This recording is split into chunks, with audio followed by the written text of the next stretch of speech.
Let me show you how to find your missing or locate your missing OnePlus Nord Buds 4 Pro earbuds.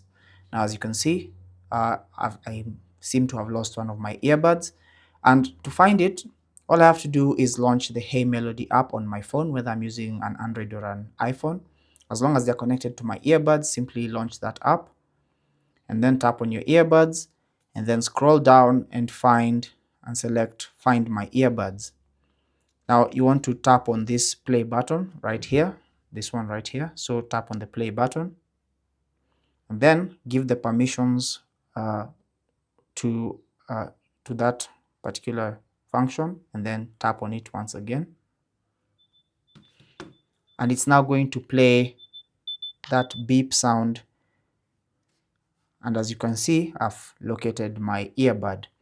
Now, if you're using a OnePlus phone, once you locate your earbuds, it's going to stop playing the sound and you're now going to be able to locate them. Now, if you're using a OnePlus phone like I am, you don't necessarily have to use the Hey Melody app. You can simply go into settings, select Bluetooth, and then tap on your earbuds and select earbud functions. And it's going to bring you to the same menu, select Find My Earbuds, and tap on that to find your earbuds. Hope this was useful. Thanks for watching. Take care and God bless.